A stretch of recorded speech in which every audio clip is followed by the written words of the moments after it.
लगता है कि अगर आप जीवन में नहीं होते तो इतने प्रश्नों के हल कैसे हो पाते? हम सब साधकों के महाराज जी, जो छोटे से लेके बड़े तक का हर ज्ञान से। ये सृष्टि भगवान की है। भगवान अपनी सृष्टि का संतुलन बनाए रखने के लिए किसी न किसी संत के हृदय में बैठ करके काम करने लगते हैं। प्रेमानंद रूपी शरीर के ढांचे के अंदर बैठकर सच्चिदानंद भगवान स्वयं आपको उत्तर दे रहे हैं।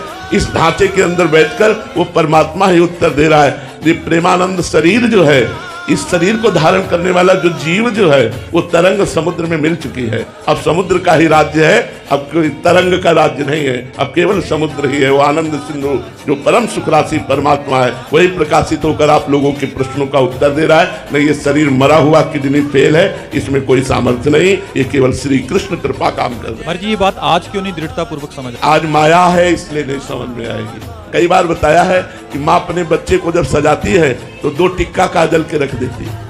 बोले क्यों? बोले किसी की नजर न लगे।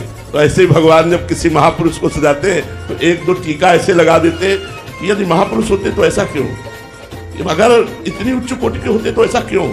और जब शरीर छूट जाता है तब बोले, उनकी जीवनी पढ़ के बोले, अरे यार ये तो ऐसे महापुरुष थे। प्रगट में गुरु साक्षात परब्रह्म, ये भाव कोई बिरला ही कर पाएगा। और जब पधार गए तब कहते हमारे गुरु जी तो साक्षात परब्रह्म और सिद्ध कोटि के महापुरुष थे। और जब जीवित रहते तो उनकी आज्ञा का उल्लंघन करते रहते, उनको एक साधारण पुरुष मान करके उनकी अवज्ञा कर देते हैं। ये माया का प्रभाव है।